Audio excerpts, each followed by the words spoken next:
ستونوں کے بارے میں جلدی بتا دوں۔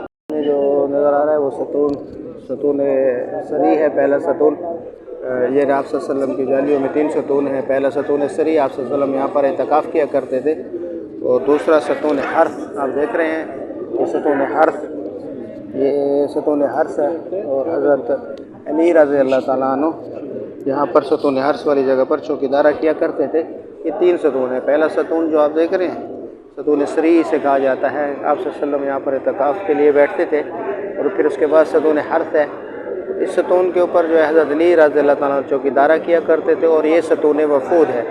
اور یہاں پر جو باہر سے وفود آتے تھے رسول اللہ صلی اللہ علیہ وسلم ان سے ملاقات کیا کرتے تھے، اور یہاں پر رسول اللہ صلی اللہ علیہ وسلم کے حجرے کا دروازہ بھی آپ کو نظر آ رہا ہے ان 2 ستونوں کے درمیان۔ یہ دیکھ رہے ہیں آپ، یہ سامنے رسول اللہ صلی اللہ علیہ وسلم کے حجرے کا دروازہ ہے، تو یہ 3 ستون ہیں۔ یہاں پر آپ صلی اللہ علیہ وسلم کے زمانے میں ایک چھوٹی سی کھڑکی ہوا کرتی تھی، اور آپ صلی اللہ علیہ وسلم جب اعتکاف کے لیے بیٹھتے تو حضرت عائشہ رضی اللہ تعالیٰ عنہ اندر سے آپ صلی اللہ علیہ وسلم کے سر مبارک پر تیر لگا دیا کرتی تھی، اور یہ ستون عائشہ ہے۔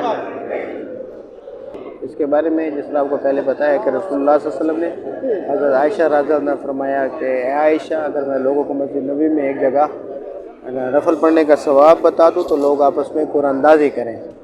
تو بعد میں رسول اللہ صلی اللہ علیہ وسلم نے اس جگہ کی نشاندہی جو جگہ تھی حضرت عائشہ رضی اللہ تعالیٰ کو بتائی، اور حضرت عائشہ رضی اللہ تعالیٰ نے اپنے بھانجے عروہ بن زبیر رضی اللہ تعالیٰ کو اس جگہ کے بارے میں بتایا، اور انہیں یہاں کر نفل پڑھے، اور پھر اس کے بعد یہ ستون عائشہ کے نام سے معروف ہو گیا۔ یہ جو آپ سامنے ستون دیکھ رہے ہیں اسے ستون حنانہ کہا جاتا ہے، یعنی یہ اس جگہ پر وہ کھجور کا تنا تھا، اور جس طرح آپ کو پہلے بتایا ہے کہ مسجد نبوی میں ہر طرف کھجور کے تنے تھے، یعنی کھجور کے تنے تھے، اور اس کے اوپر مسجد نبوی کے کھجور کے پتوں کی چھت تھی۔ تو یہ ستون حنانہ وہ ستون یہاں پر آپ صلی اللہ علیہ وسلم ٹیک لگ کر خطبہ دیا کرتے تھے، اور یہ آپ صلی اللہ علیہ وسلم کا ممبر ہے، اور یہ یہاں سے لے کے اس سائڈ تک جو ہے نا سامنے جو آپ صلی اللہ علیہ وسلم کی جالیاں ہیں، یہاں پر یہ سارا کا سارا حصہ ریاض الجنہ کہلاتا ہے۔ یہ وہ محراب ہو گیا جہاں پر آپ صلی اللہ علیہ وسلم نماز پڑھایا کرتے تھے۔ یہ وہ محراب ہے جہاں پر رسول اللہ صلی اللہ علیہ وسلم جو ہے نماز پڑھایا کرتے تھے۔